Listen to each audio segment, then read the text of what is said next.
Profesor Dr. Haji Husnan B. Fanani Master of Art, yang saat ini bekerja sebagai penasehat Menteri Perencanaan Pembangunan Nasional dan Kepala Bappenas, sebelumnya menjabat Duta Besar Luar Biasa dan Berkuasa Penuh RI untuk negara Azerbaijan periode tahun 2016 sampai tahun 2020. Pada periode tahun 2012 sampai tahun 2014, Husnan B. menjabat sebagai anggota DPR RI, dari fraksi P3, dan staf khusus Menteri Agama RI, periode tahun 2009 sampai tahun 2012. Husnan yang saat ini juga menjabat sebagai Ketua PP Parmusi bidang pendidikan, memiliki rekam jejak karir yang panjang di bidang organisasi, politik, pendidikan, jurnalistik, seni maupun budaya, baik nasional maupun internasional. Husnan B. Fanani, lahir di Jakarta, tanggal 13 November tahun 1967, adalah cucu dari Kiai Haji Zainuddin Fanani, satu dari 3 pendiri Pondok Modern Darussalam Gontor Ponorogo. Mereka adalah Kiai Haji Ahmad Sahal, Kiai Haji Zainuddin Fanani dan Kiai Haji Imam Zarkasi. Husnan B. Fanani sendiri adalah alumnus Pondok Modern Darussalam Gontor Ponorogo dan telah menamatkan pendidikan S1, S2, dan S3 berturut-turut di University of the Punjab, Lahore, Pakistan dan Rijksuniversiteit Leiden, di Nederland, serta UIN Sunan Kalijaga Yogyakarta. Sedangkan gelar profesor diperoleh di Azerbaijan University of Language saat menjabat Dubes RI di Azerbaijan. Husnan dikaruniai 2 orang anak bernama Kifah Gibraltar B. Fanani dan Rumi Cahaya Nurani B. Fanani. Beristrikan Haja Dian Sarastien Indah S.E., memiliki jiwa seni tinggi dengan salah satu buku antologi puisinya dengan judul, Ranahku Kasihku, yang terbit di tahun 2016 telah mendapatkan apresiasi dari berbagai kalangan termasuk budayawan.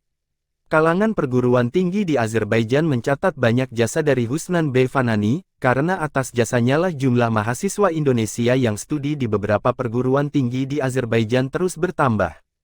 Selain itu, atas dukungan beliau pengembangan Indonesian Center di Azerbaijan University of Language bisa berkembang dengan pesat.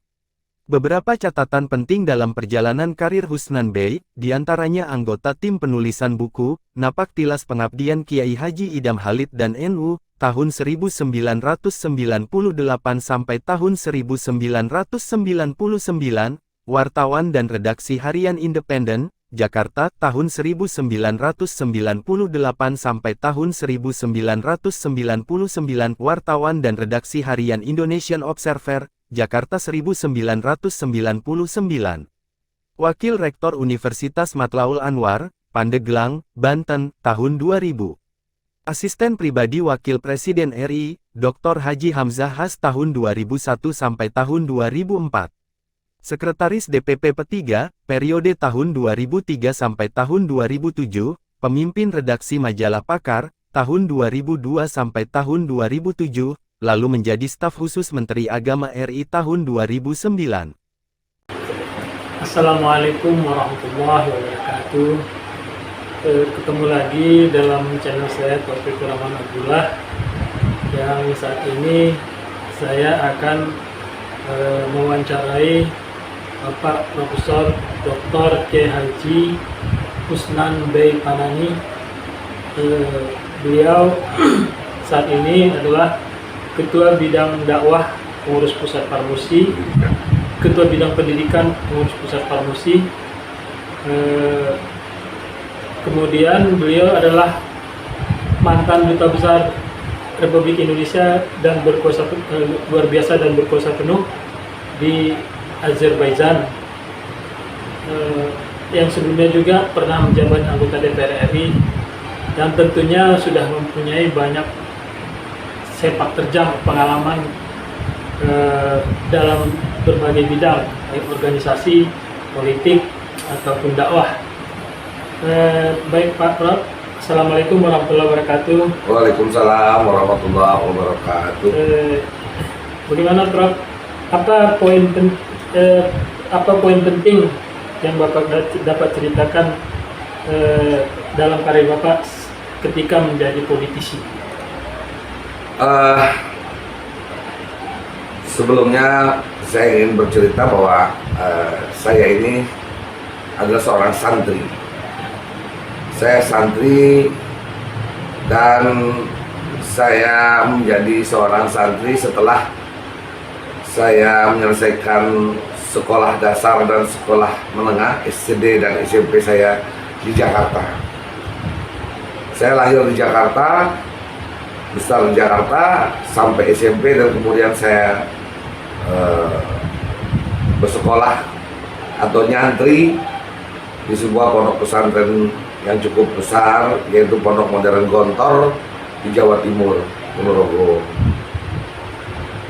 Dan kebetulan juga memang orang tua saya berasal dari Gontor.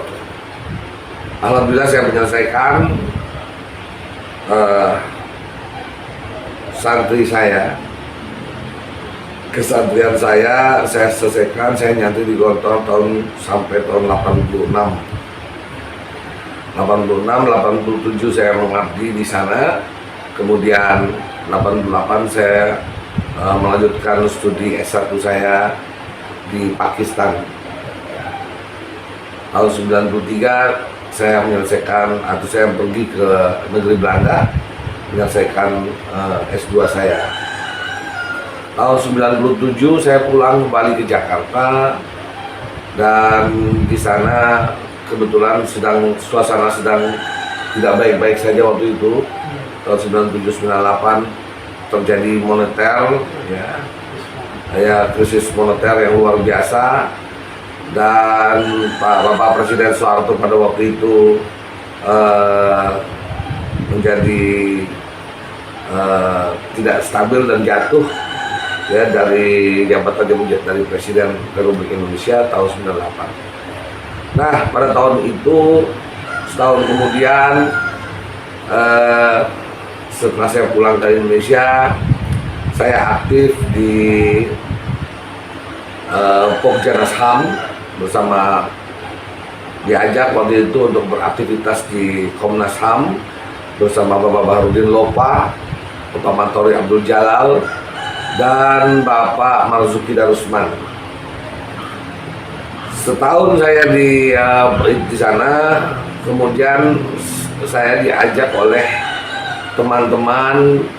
Kebetulan teman-teman ini adalah teman-teman yang terkumpul dalam penulisan buku biografi Bapak Kiai Idam Khalid.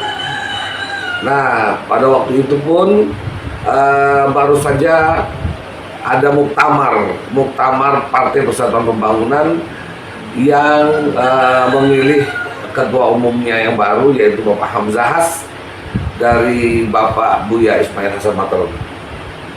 Nah, teman-teman penulis biografi Idam Khalid ini kebanyakan orang-orang Partai Persatuan Pembangunan, orang-orang P3. Kemudian mereka mengajak saya untuk bertemu dan bersilaturahim ke Bapak Hamzahas. Dan ketika saya bertemu dengan Bapak Hamzahas mungkin jatuh cinta sama saya. Beliau bilang, itu anak muda itu, siapa nama Anda? Saya Husnan, Pak.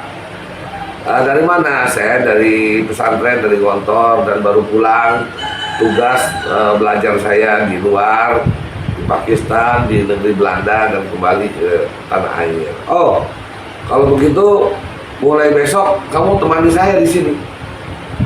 Temani saya di sini sebagai Ketua Umum Partai Persatuan Pembangunan. Kamu yang menjadi sekretaris pribadi saya. Kamu yang akan menulis semua pidato-pidato saya. Kamu yang menemani saya kalau ada tamu-tamu dari manapun, termasuk dari luar negeri, sebagai interpreter dan penerjemah saya. Kalau ada apa-apa, kamu berikan saya masukan-masukan, dan kamu saya jadikan sekretaris pribadi. Pada saat itulah saya menjadi sekretaris pribadi Wakil Presiden, menjadi sekretaris Bapak Hamzahas sebagai Ketua Umum Partai Persatuan Pembangunan, sampai beliau menjadi Menteri BUMN di zamannya Pak Habibie ketika reformasi, menjadi Menteri BKPM, penanaman modal asing, modal investasi.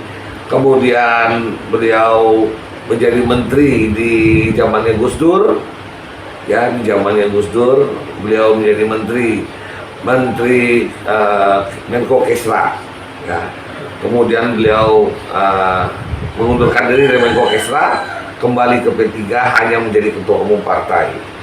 Saya terus menemani beliau pada ketika Gus Dur turun dari jabatan yang menjadi presiden, kemudian sidang umum MPR menentukan Mbak Ibu Megawati sebagai presiden, dan Ibu Megawati sebagai presiden ingin mencari wakil presiden. Maka sidang umum MPR memilih calon wakil presiden. Pada waktu itu ada 4 orang kalau nggak salah, yaitu Pak Akbar Tanjung, Bapak SBY, Susilo Bambang Yudhoyono, Bapak Sarwono, itu. Kemudian Pak Hamzahas, ya, jadi Pak SBY, Akbar Tanjung, Pak Susilo dan Pak Hamzahas. Dan pemilihan tersebut dimenangkan oleh Pak Hamzahas, sehingga Pak Hamzahas menjadi wakil presiden.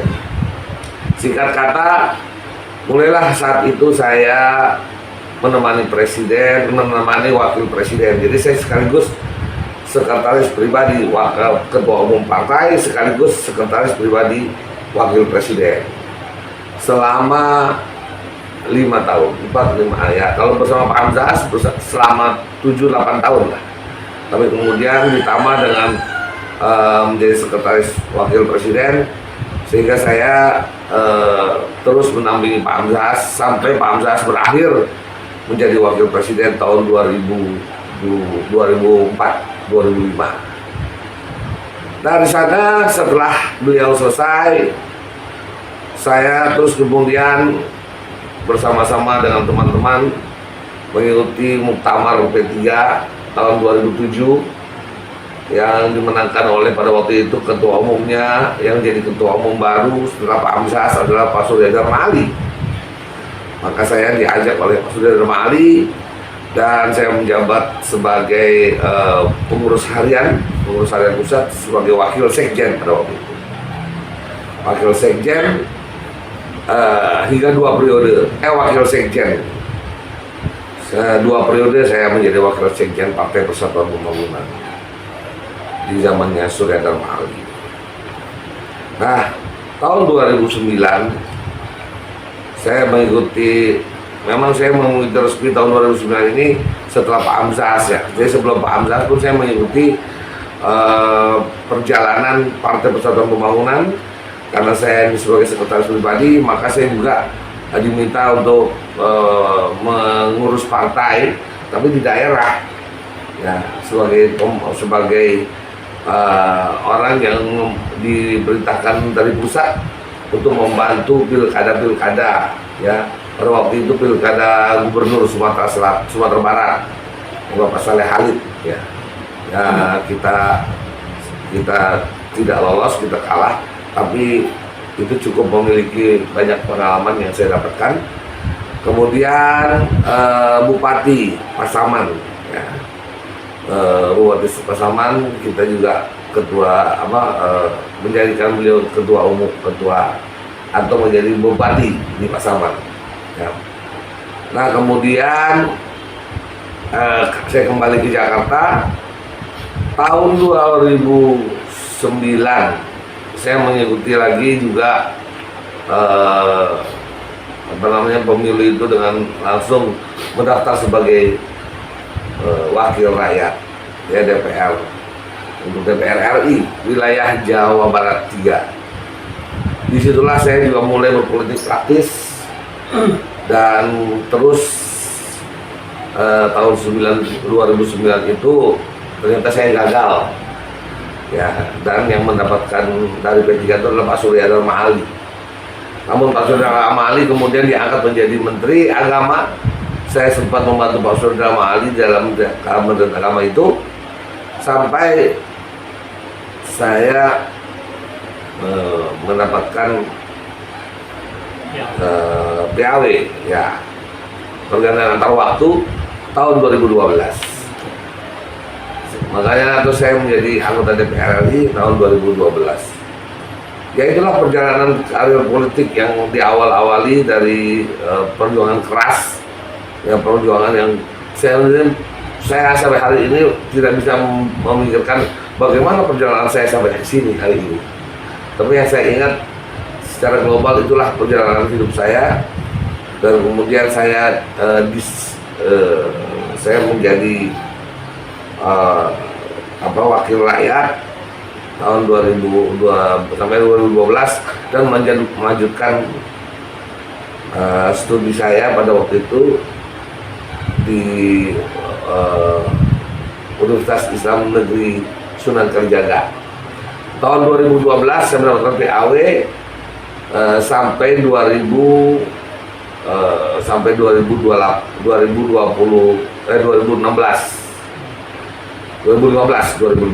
Alhamdulillah disertasi saya juga tentang P3 dan tentang bagaimana P3 mencoba membangun partainya tahun 2011 itu. Saya rasa itu yang saya bisa sampaikan sementara. Perjalanan itu panjang, perjalanan itu sangat berliku, namun itu menjadi milik kita semua, milik orang-orang Islam yang pada waktu itu masih melihat gerakan partai politik itu adalah gerakan yang parsial dari kehidupan beragama. Saya rasa itu sementara, Pak. Ya. Ini Pak, bagaimana pandangan tentang kondisi politik Indonesia saat ini? Baik kedudukan P3 dan partai-partai lain. Ya. Saat ini ya, setelah reformasi saya melihat partai-partai Islam masih memiliki posisi yang baik. Namun sampai 2014, terus 3 tahun terakhir ini 2020, itu menjadi sesuatu yang membahayakan.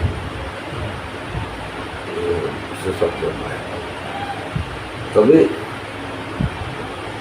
saya sendiri merasa bahwa itu bukannya sesuatu yang membahayakan, justru sesuatu yang aneh ketika kita mencoba untuk membangun pemahaman tentang P3 itu sebagai sebuah komunitas politik yang baik dari yang lain. Apa kurangnya P3 itu? Partai Islam, partai berasaskan Islam, tapi dia tidak memiliki infrastruktur yang baik di bawah, sehingga hari demi hari, tahun demi tahun P3 juga tergerus oleh zaman. Apa untung ruginya politik identitas di Indonesia? Oke. Saya juga agak sedikit agak sedikit bertanya-tanya gitu. Apa yang dimaksud dengan politik identitas? Kita di Indonesia ini adalah manusia-manusia yang benar-benar beridentitas. Terus kenapa memangnya dengan politik identitas? Politik identitas, apa yang dituju? Apa yang dimaksud dengan politik identitas? Justru identitas itu harus dimiliki oleh semua orang di Indonesia ini. Di Indonesia ini semuanya punya identitas harus jelas, ya.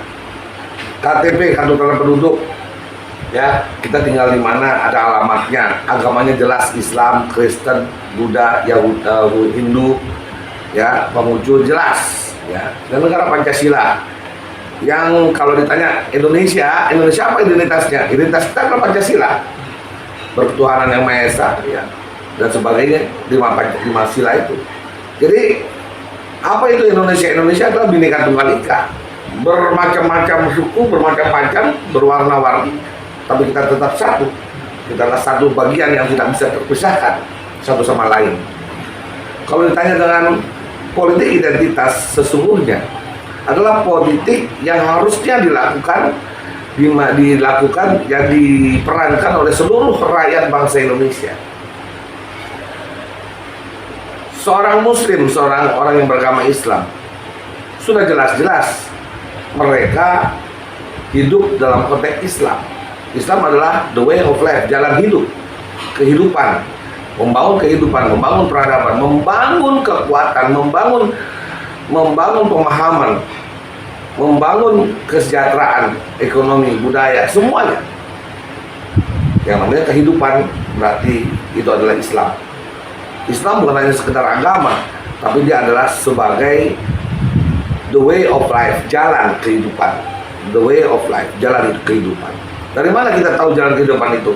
Ya, dalam Al-Quran dan dalam hadis-hadis, dalam kitab suci dan hadis-hadis. Kalau kita bicara tentang politik Islam, ya politik yang dijalankan dengan nilai-nilai keislaman.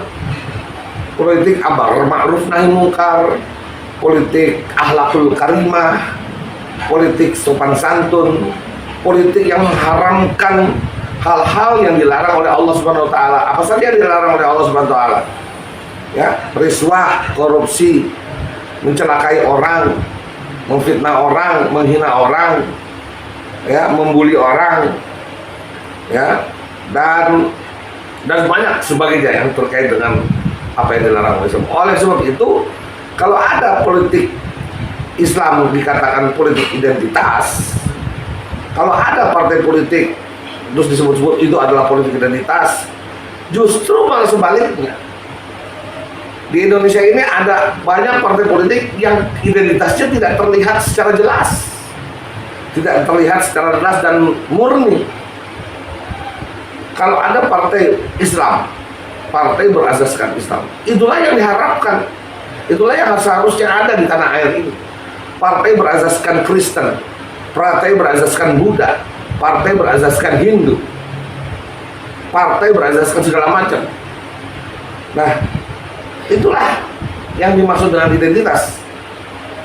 Jadi identitas itu adalah sebuah cermin dari seseorang atau komunitas atau komunal atau kelompok manusia yang menyatukan diri dalam sebuah partai politik, ya, dan melaksanakan kegiatan politiknya dengan cara-cara yang melekat dari identitas mereka sendiri. Kita orang Muslim, ya, kehidupan kita ya kehidupan yang Islami. Kehidupan apa? Kehidupan ekonomi, kehidupan berbudaya, kehidupan sosial, kehidupan berkeluarga, kehidupan bertetangga, kehidupan berhubungan internasional, juga kehidupan berpolitik. Kalau kita seorang Muslim ingin jelas-jelas totalitas kafah, dalam konteks ini kafah, menjalankan kehidupan yang Islami, maka semuanya harus sesuai dengan nilai-nilai Islam, termasuk berpolitik tadi. Berpartai politik Islam, berpartai Islam, jelas. Jadi buat saya, kalau ada kata-kata politik identitas itu dan itu disalahkan atau itu harus dijauhkan, itu maksudnya apa? Saya juga nggak paham itu. Ya. Kalau ada orang mengatakan, "Wow, politik identitas itu berbahaya." Apa yang berbahaya? Memang kita ini harus memiliki identitas. Gitu. Jangan sampai kita tidak memiliki identitas. Kalau kita tidak memiliki identitas, berarti kita tidak memiliki dasar. Kita tidak tahu lahirnya dari mana. Menjadi politik haram, menjadi anak haram, karena kita tidak tahu lahir dari mana. Mungkin lahir dari orang yang nggak benar, atau lahir dari perzinahan, bukan dari apa, nggak benar jadinya. Atau dia berasal dari yang kita nggak tahu, dari hutan antah berantah mana. Maka harus identity, political identity. All the human being, all the mankind, all the people of Indonesia, identity of the people of Indonesia should be clear and clean. Semua penduduk Indonesia, semua manusia Indonesia harus jelas identitasnya, sehingga dia bisa melaksanakan kehidupannya sesuai dengan apa yang ada, aturan-aturan yang ada di negeri yang kita cintai, Indonesia.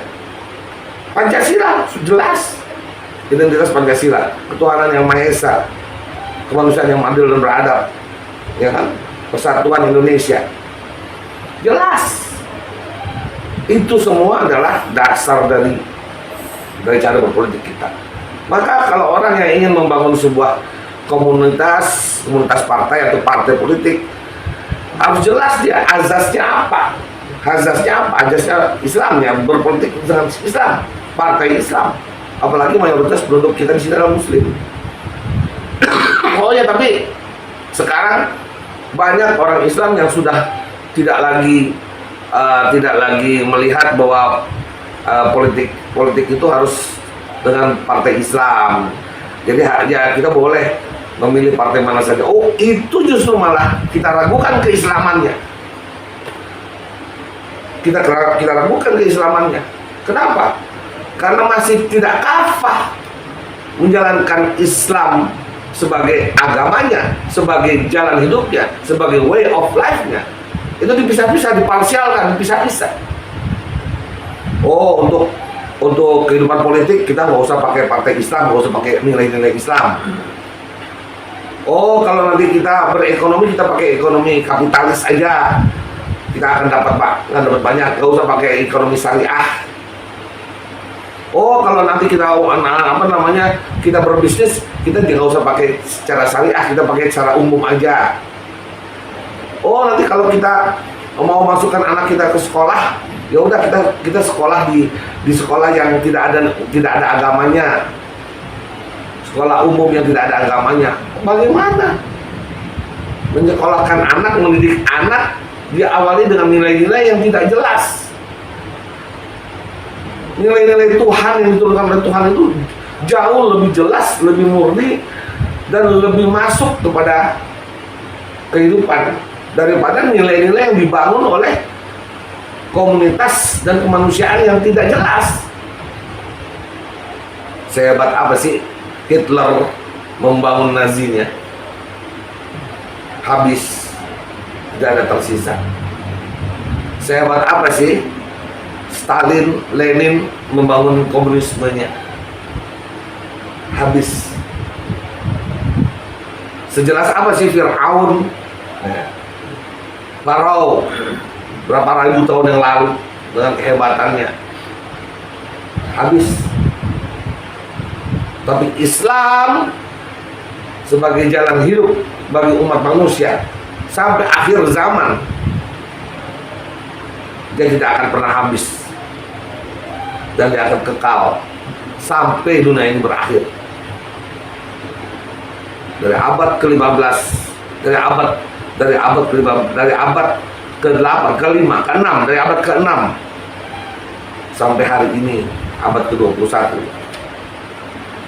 masih tetap membangun nilai-nilainya, membangun peradaban manusia di mana-mana. Saya rasa itu ya, kalau bicara tentang politik identitas, nanti kemana-mana saya bicara ini. Kuliah umum. Jadi kuliah umum.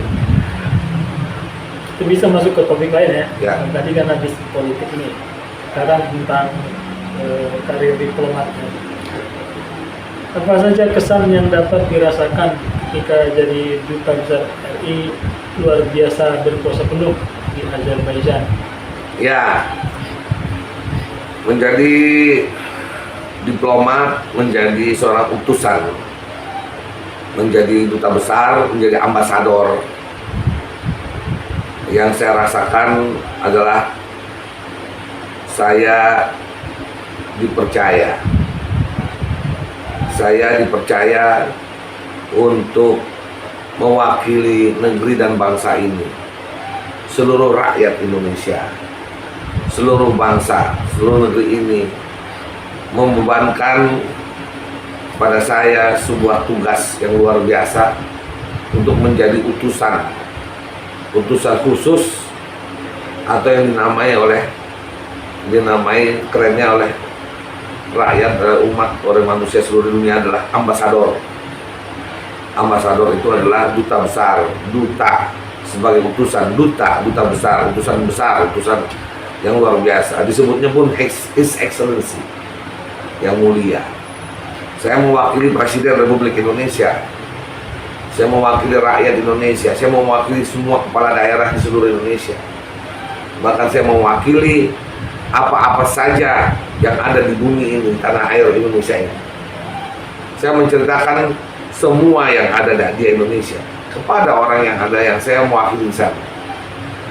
Saya datang ke sana tahun 2016 menjadi duta besar Republik Indonesia untuk Republik Azerbaijan setelah dilantik oleh presiden kita di istana, Bapak Jokowi, pada waktu itu. Maka saya mengemban tugas untuk menjalin hubungan yang baik dengan negara tersebut, hubungan bilateral di bidang ekonomi, budaya, politik, luar negeri, pendidikan, dan sebagainya. Dan ini menjadi tugas yang luar biasa buat saya, pengalaman yang luar biasa buat saya, yang menjadikan saya lebih dewasa, lebih mengerti tentang manusia, lebih mengerti tentang bangsa dan negara, lebih mengerti tentang kepekaan sebagai warga negara, peka terhadap apa-apa yang terjadi di negeri ini, peka terhadap apa-apa yang harus saya lakukan dan orang lakukan buat negeri kita tercinta Indonesia. Jadi benar-benar ketika saya menjadi ambasador di sebuah negeri, di pegunungan Kaukasia, di lembah terendah Kaukasia, di pinggir laut Kaspia, di sebelah utara Iran, sebelah timur Turki, sebelah selatan Rusia, sebuah negeri bernama Azerbaijan atau the land of fire, tanah berapi, di pinggir laut Kaspia yang indah itu. Saya menjadi wakil negara, wakil bangsa. Saya menjadi seorang negarawan, saya menjadi seorang bangsawan, berhadapan dengan tokoh-tokoh, dengan bangsawan-bangsawan yang ada di seluruh dunia yang datang juga ke sana. Saya bertemu dengan Presiden Ilham Aliyev, saya bertemu dengan tokoh-tokoh yang lainnya di negeri itu. Saya menyampaikan bagaimana orang Indonesia itu memiliki sifat-sifat yang ramah, sifat-sifat yang tawadu, sifat-sifat yang baik, saling menolong, tidak ingin menjajah, tidak ingin memberikan kejelekan kepada orang lain, kepada negara lain. Yang ada adalah persahabatan, perdamaian. Tidak ada kata-kata yang saya katakan indah kecuali saya mengatakan indahnya Indonesia. Tidak ada saya kata-kata atau gerakan-gerakan saya yang saya akan katakan kurang untuk Indonesia. Tidak ada kurang satu apapun. Kita adalah negara di selatan, negara di Asia Tenggara yang memiliki panjang luar biasa, hampir 6-7 km pantai, 17.000 kepulauan, 17.500 kepulauan, 1.300 etnik suku bangsa, 800 bahasa, model bahasa, ya, menjadi pusat perhatian dunia. Bagaimana saya membangun Indonesia sebagai sebuah pusat perhatian dunia? Bagaimana saya membangun di Azerbaijan dan negara-negara di sekitar itu, membangun bagaimana Indonesia menjadi pokok pembicaraan dan menjadi sesuatu yang dituju oleh dunia. Dengan alam yang begitu indah, dengan sumber daya alam yang begitu banyak, dengan filsafat kehidupannya yang begitu beragam, dengan kekuatan diplomasi yang dimiliki oleh Indonesia, maka Indonesia menjadi penting di tengah-tengah masyarakat dunia. Indonesia menjadi sebuah poros kekuatan dalam keindahan, kedamaian, kehijauan, dan poros kekuatan jantung dunia, paru-paru dunia, karena kita kaya dengan alam semesta yang memiliki kesehatan dan herbal luar biasa. Kita punya hutan hujan, ya, hutan hujan yang begitu, rainforest yang begitu luas. Kita punya banyak sungai, kita punya banyak selat, kita punya banyak gunung-gunung, mineral gunung berapi, the ring of fire, Indonesia ring of fire. Saya mengatakannya, we are the man of the human kind, or the people of ring of fire. Come to the country, come to the nation, which your name is the land of fire. Saya adalah manusia-manusia yang datang dari cincin api dunia, datang ke tempat ke negara atau ke sebuah bangsa yang menyebutnya tanah berapi. Jadi cincin berapi bertemu dengan tanah berapi, memiliki kaitan sejarah yang luar biasa. Itulah pada waktu itu saya mengatakan bahwa saya bukan hanya sekedar ambasador yang dilantik oleh presiden, yang diusung oleh Kementerian Luar Negeri, tapi saya adalah ambasador, duta besar buat Indonesia, rakyat Indonesia. suku-suku Indonesia, agama-agama yang ada di Indonesia, pasir-pasir dari pantai manapun di Indonesia, gunung-gunung yang ada di Indonesia, saya adalah ambasador mereka semua. Sehingga apa yang saya ceritakan di dunia, bahwa Indonesia juga menjadi pusat perhatian, laboratorium besar ilmu pengetahuan, laboratorium besar tentang alam Indonesia, laboratorium besar tentang kelautan Indonesia, laboratorium besar tentang hutan forest, ya, forest, rainforest di dunia. Kita adalah laboratorium besar untuk banyak hal di tengah-tengah ekuator bumi atau di khatulistiwa. Itu yang saya sampaikan ketika saya menjadi duta besar, selain tugas-tugas pokok yang juga menjadikan saya banyak mendapatkan pengetahuan, mendapatkan pengalaman dan ilmu dari Kementerian Luar Negeri terkait dengan struktur, terkait dengan administrasi, terkait dengan apa-apa saja yang harus kita lakukan sebagai sebuah bangsa berhadapan dan berhubungan dengan bangsa lain. Alhamdulillah, tugas saya laksanakan, saya selesaikan ya 4 tahun lebih sedikit di Azerbaijan, dan pada waktu itu alhamdulillah saya mendapatkan award the best ambassador di Azerbaijan, dan saya mendapatkan juga ambassador of the year tahun 2016. Saya mendapatkan juga ambassador of Friends of Media, dan terakhir saya mendapatkan bintang Mahaputra di Indonesia itu dari bangsa, presiden dan rakyat Azerbaijan sebagai ambasador yang menjadi ambasador yang dikenal dan memperkuat hubungan Indonesia-Azerbaijan. Apa masih pernah mengunjungi Azerbaijan sesudah kembali? Ya, setelah kembali dari Azerbaijan tahun 2020 bulan Agustus sampai hari ini, saya masih berhubungan kontak-kontak terus dengan teman-teman di Azerbaijan. Ditambah lagi saya juga menjadi guru besar di Azerbaijan State University of Languages and Art.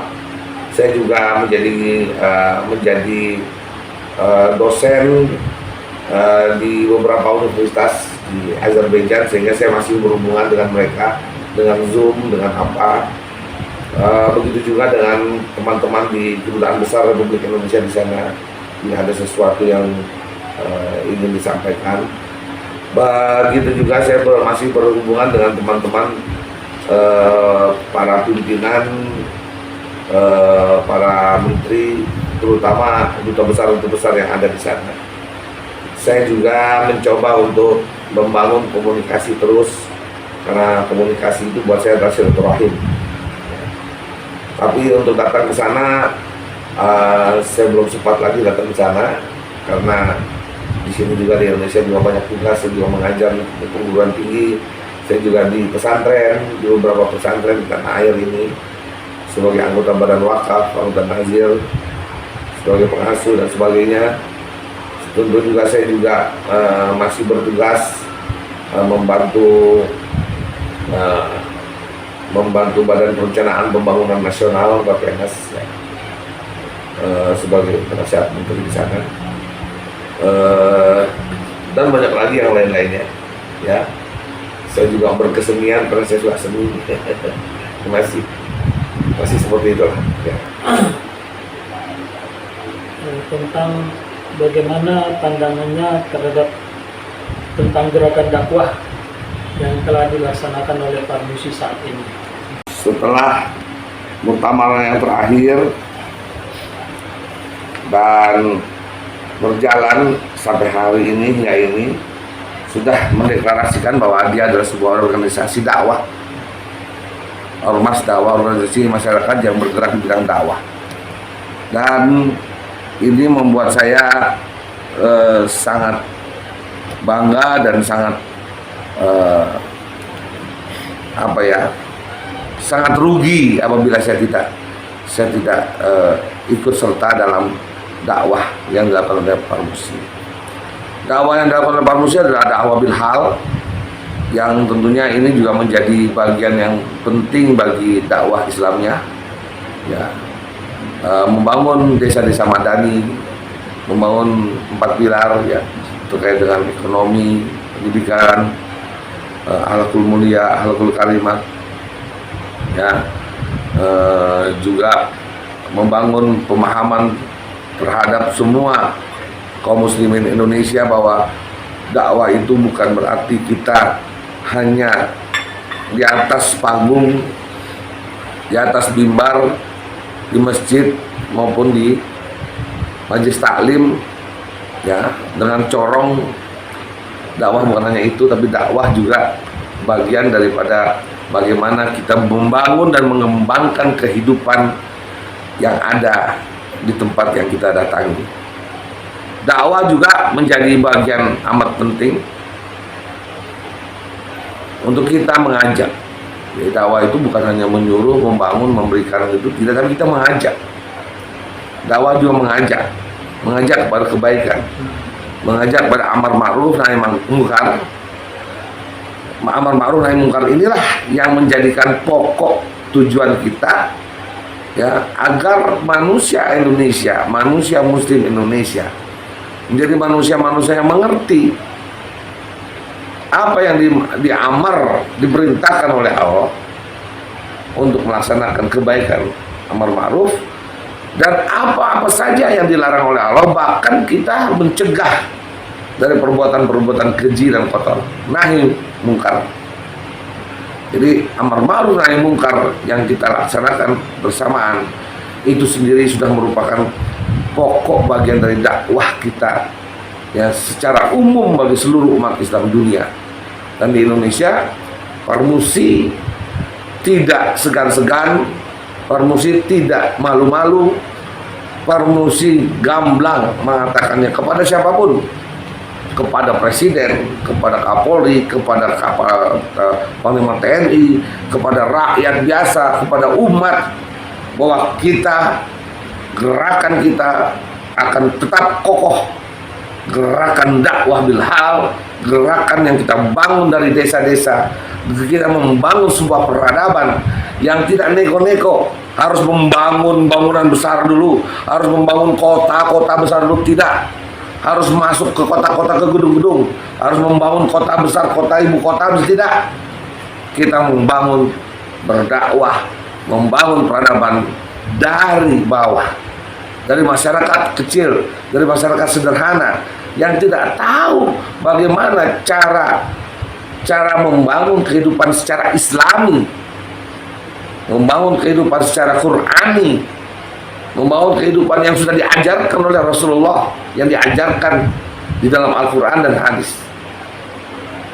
Membangun desa madani berarti membangun juga ekonomi, pendidikan, membangun juga pemahaman, membangun juga akhlakul karimah, membangun segala hal yang terkait dengan manusia.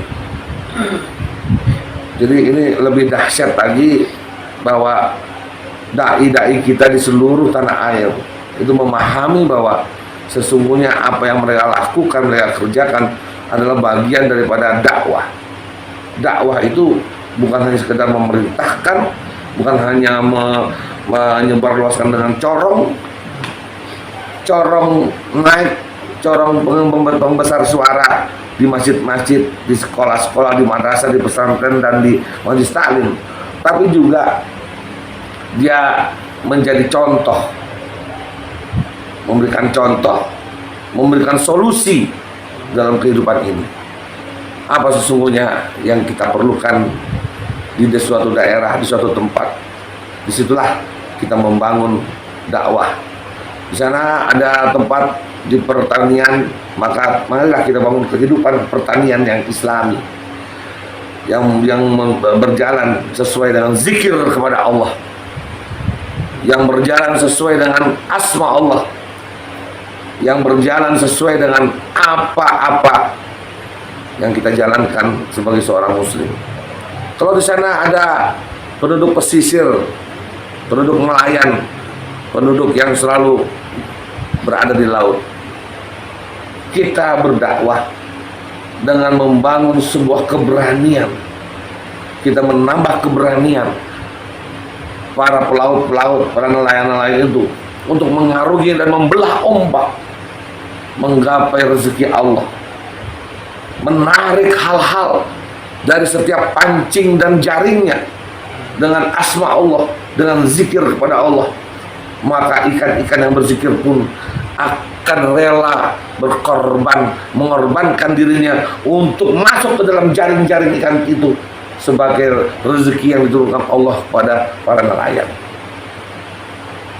Tidak bisa tidak dai-dai kita yang ada di daerah, di tempat-tempat pesisir, di tempat-tempat pertanian, di gunung-gunung, di lembah-lembah, masing-masing memiliki cara, tapi solusi dan cara berpikir serta semua semangat dan giroh harus sama. Apa? Membangun desa Badani, yaitu membangun peradaban, membangun kehidupan dengan cara-cara Islami, dengan zikir kepada Allah, dengan amar ma'ruf nahi munkar, dengan membangun pemahaman terkait dengan apa saja yang ada di dalam kitab suci Al-Quran dan hadis-hadis Nabi. Saya rasa itu terkait dengan dakwah. Parmusi akan besar, Parmusi akan menjadi bagian yang tidak terpisahkan dari bangsa ini. Parmusi adalah bagian yang dari awal dulu, ya, dari awal dulu sebelum Parmusi ini menjadi bagian dari dakwah yang terus berjalan. Dia sudah melakukan kebaikan dakwah yang telah dilakukan melalui Masyumi, MI, Parmusi, dan sekarang Parmusi yang melakukan dakwah desa Madani, membangun sebuah peradaban tanpa harus mengorbankan peradaban lain. Membangun sebuah peradaban Islam bukan berarti mengecilkan peradaban yang lain. Membangun dan membesarkan peradaban Islam bukan berarti menghilangkan peradaban lain. Mari kita bangun peradaban itu bersama-sama dengan peradaban yang sudah ada, memajukannya, membesarkannya, dan memberikannya kepada masyarakat, kepada umat, dan kita jadikan ini adalah bagian daripada ibadah kita, lillahi kalimatillah, menegakkan kalimat Allah, menegakkan kalimat Allah di muka bumi Nusantara Indonesia yang tercinta. Saya rasa itu. Bagaimana pandangannya tentang hubungan antara Parmusi dengan politik dan partai politik Islam P3 sekarang ini? Saya rasa kalau hubungan antara Parmusi dengan partai Islam, terutama P3, saya rasa itu normal-normal saja ya. Parmusi adalah bagian yang tidak bisa terpisahkan oleh P3 juga. Partai Islam yang disebut P3 karena dia juga merupakan fusi, ya, berdirinya Partai Persatuan Pembangunan lalu P3, ya, 5 fusi, Parmusi, NU, Perti, SI, ya, yang dulu tahun 71-73 itu sepakat untuk menggabungkan diri menjadi Partai Persatuan Pembangunan. Namun hari ini mungkin kita perlu, Parmusi juga perlu memberikan pemahaman kepada masyarakat, kepada umat, juga kepada tokoh-tokoh partai untuk kembali jadi reorientasi berpikir sebagai seorang politisi partai Islam. Karena dengan berjalannya waktu dan di zaman yang begitu cepat, teknologi modernitas ini yang begitu sangat membangun pemahaman tentang hedonisme materialistis, maka partai-partai ini pun tidak bisa tidak mengikuti pergerakan zaman, ya, dengan membangun kekuatan seperti partai-partai lainnya yang tidak berideologikan agama. Parmusi melihat bahwa ini adalah sesuatu yang sangat memprihatinkan. Tapi Parmusi juga melihat bahwa ini adalah sebuah kenyataan yang tidak dapat dipungkiri. Dunia hari ini adalah dunia yang penuh dengan kebutuhan. Jadi manusia butuh, tidak hanya butuh dengan sandang pangan saja, tapi manusia butuh dengan berbagai macam hal terkait dengan, tadi kita bertanya-tanya tentang identitas, terkait dengan citra, terkait dengan gengsi, terkait dengan pandangan orang dan sebagainya dan sebagainya. Namun Parmusi tetap yakin bahwa tokoh-tokoh pemuda kita yang kita awali dengan sebuah perjuangan dan pemahaman tentang keislaman, ya, akan bisa mencarikan solusi, menjalankan kehidupan berpolitik, berpartai di dalam sebuah partai Islam atau tidak di dalam partai Islam, menjadi bagian daripada kekuatan untuk membangun komunitas dan peradaban Islam. Buat hari ini, buat saya, partai Islam menjadi tidak terlalu penting. Tapi partai Islam harus ada. Partai Islam tidak terlalu penting di hadapan bangsa negeri ini seakan-akan hari ini seperti itu. Memang Pak, lihat saja tidak ada satu partai Islam pun yang memiliki kekuatan besar. Bahkan P3 sendiri rontok.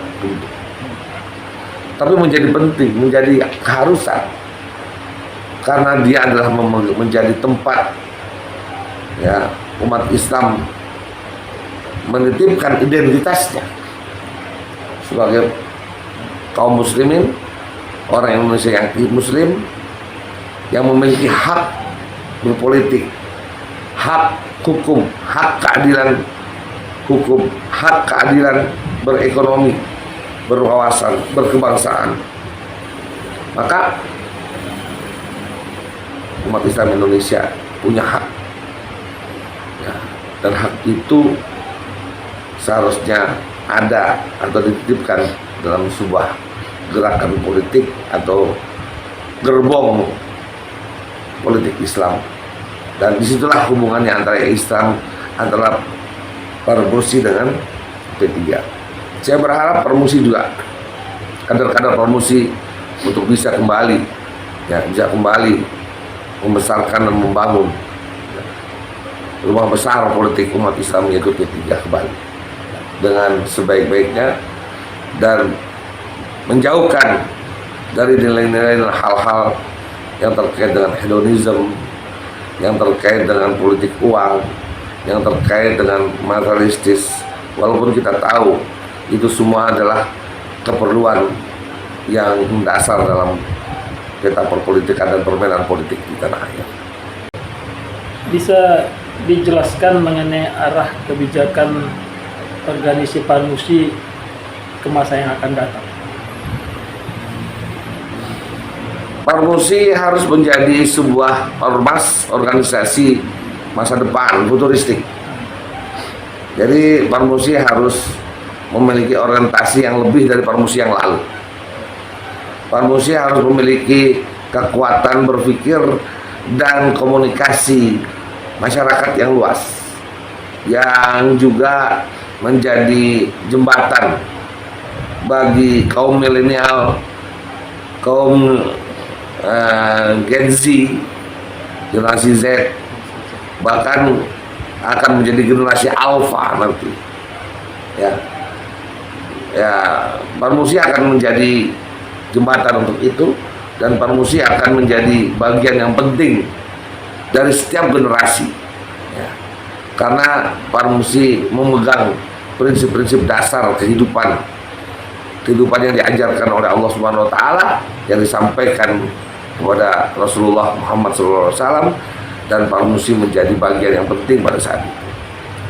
Dia bukan hanya sebagai sebuah organisasi ormas biasa, tapi dia memegang peran, karena kita memakai peran itu dengan dakwah, dengan pendidikan, dengan kekuatan membangun peradaban.